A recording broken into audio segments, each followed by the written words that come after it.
Hey you beautiful people, welcome back to a new video on our channel Read Travel Become. This video is a new fresh book recommendation video. In the past couple of months, I've got a chance to read some amazing books. I'm going to talk about all of those books in this video. If you guys are looking to pick up your next book, if you guys are looking to come out of a reading slump, you can pick up any of these books. I guarantee you guys will have a good time in reading all of these books.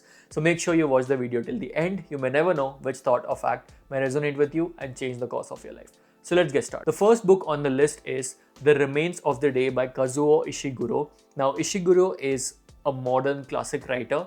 All of his works are highly celebrated and decorated books. He's literally won a Nobel Prize in Literature for his writing. This particular book has also won the Man Booker Prize.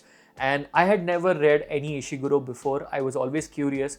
I'm also going to read Clara and the Sun as his next novel because a lot of people have talked about how beautiful his writing is. So The Remains of the Day is a book about a butler in 1920s, 30s England. So now this butler is serving a very high society aristocrat family for generations. His father was a butler, he's a butler, and he just has ingrained all of the loyalty in him. His mission in life is to serve his master, come what may. And it's just very interesting to know the kind of rules all of these butlers had, the congregation that they had, the sensibilities that they had. The novel is told from the perspective of this person. So now he's old. The novel starts with him being very old and he takes a journey in the countryside, in the English countryside. He rents a car and just goes, drives. He's taken a holiday for the first time in like God knows how many years. And during this travel, he's reflecting on his years. He's reflecting on his early relationships that he had, his relationship with his father, with other people, with maids, with his master, how political tensions were brewing around when he was serving his master in England, and especially when World War II came and what are the different kinds of political ideologies which were floating in his mansion. He was literally overhearing all of these influential people during World War II coming in and he was serving them. It's almost like a historical fiction novel where it gives you insight into this butler's life. Great writing. I can see why it's a seminal work from this writer. He's a prolific writer. I can see why this book has got so many awards. The only caveat is the book takes time to seep in. It's a slow burn. It's not very pumpy, but trust me, it's rewarding in the end. When you sit with it, when you have that right mind space to just travel with this person, it's rewarding in the end. So yeah, that was the first recommendation. The next book that you can read is Station 11 by Emily Mendel. I read her book Sea of Tranquility and I was genuinely curious of how fresh Emily's writing is, and I read this novel of hers as next and I was not disappointed. It's a post-apocalyptic world in which there are certain characters. There's a traveling theatre company who do Shakespearean plays. These guys are just moving around a post-apocalyptic world where there was a pandemic which wiped out most of the humanity and it just wiped out a lot of cultures.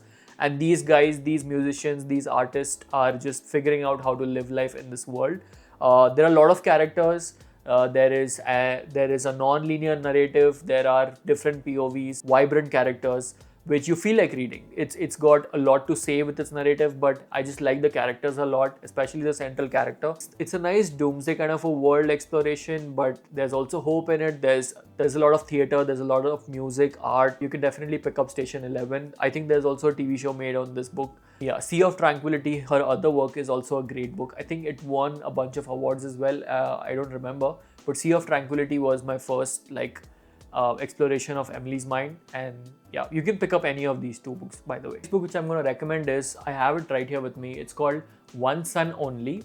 It's written by Camille Bodas. It's a fun story around this. How did I come to read this book?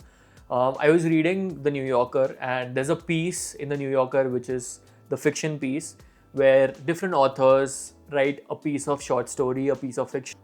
There was this one fiction story that I read. It was written by this author, Camille Bodas, and I loved it. Like it was very personal. It felt very personal through a window of a character. She was talking a lot about this woman's mind. I love that story basically. So as soon as I read that story, I literally, the next moment I fired up my laptop and I sent an email to this writer saying how much I enjoyed the story and what nuances did I particularly like from the story. I know it's very, very hard to get published in the New Yorker, by the way. If you're getting published in the New Yorker, you are the cream of the cream, right? You are an elite writer.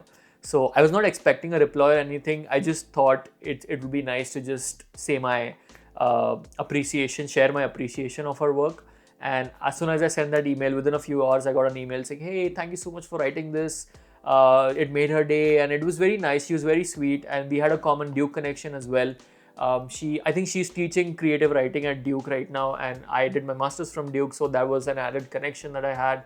And she was like, at this point when I had sent this email, she was like, one of my books is gonna be published soon by Random House Publishing. Do you want to read the book before it comes out? I'm like, why not? I would love to read your book. And this is how I got this, an advanced reader copy. The book is now released, you can check it out, but I love this person's writing. Very, very short stories, very personal slice of life stories, talk about different things, modern families, modern grief, how people deal with sadness. All of these stories are great forays into human exploration of how people cope up with different emotions. Perfect night reads, I feel. I think this book was a perfect read for me to read before going to bed. So yeah, you can check out this book. The next book on this list, which I read recently, was from my man Haruki Murakami, his latest, The City and Its Uncertain Walls, and he did not disappoint. My man is again back with his vision, his mystical, magical realism stuff with a lot of tragedy, a lot of sadness, a lot of love. Similar tropes. If you have read his book Hard Boiled Wonderland and the End of the World, this book feels like it's an extension of that book. It's almost like rewritten sort of a thing. It's the similar concept. There are two different worlds. There is a city which is surrounded by walls, and there are certain rules within the city. There's a girl who has been dreaming about the city, and the person who she loves decides to go into that city and explore what this whole thing is. Classic Murakami style. I don't have to talk a lot. If you guys have read any of Murakami, this book again is very similar to what he's written before, and he will not disappoint. All of the tropes are there. All of the pop culture references are there. Yeah, it's a delightful read. If you want to pick up Murakami, you can pick up City and Its Uncertain Walls. And the last book on this list is actually again a very short story, but I've been meaning to read this for a long time. It's called White Nights by Fyodor Dostoevsky. So I haven't read a lot of Dostoevsky.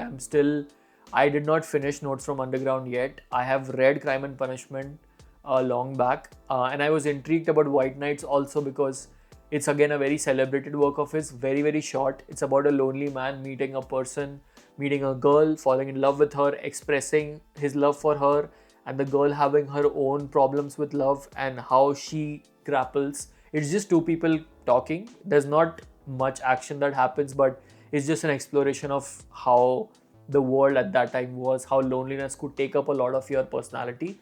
I liked it, but I think there's a lot to decode even beneath what was talked about in the book. As a story, it's okay. There's a lot to uncover, so I might have to reread it again if I want to go into that psyche. It's like what Hemingway writes, right? I've also read Old Man and the Sea, by the way, recently, and when you reread Old Man and the Sea, you figure out there's so much that he wants to say, right? Famous theory called the iceberg theory, where the readers, even if they're reading the tip of the iceberg, they know that 80%, 90% of them is unsaid. Like Hemingway wants you to take up that space and figure out what did he want to say, as opposed to him telling you and feeding you everything and giving you all of the exposition. So this book is very similar to that. I feel on my first read it was decent. It's readable. It's a good introduction to Dostoevsky if you are intimidated by going to Crime and Punishment as this heavy, thick book. Start with this one, see if you like his writing, see if you like his ideas, and then you can pick up Crime and Punishment next. Crime and Punishment is a masterpiece. Everybody must read Crime and Punishment at some point in your life. It'll change the way you look at how moral hierarchy works. So yeah, this was the latest book that I read. Yeah, that was the list, guys. Thank you so much for watching the video till here. Let me know in the comment section what new books you guys have read. Do subscribe to the channel and stay tuned. A lot of interesting content is lined up. And yeah, thank you so much for all the love and support that you have always showed me. That's all for this video. See you in the next one. Bye-bye.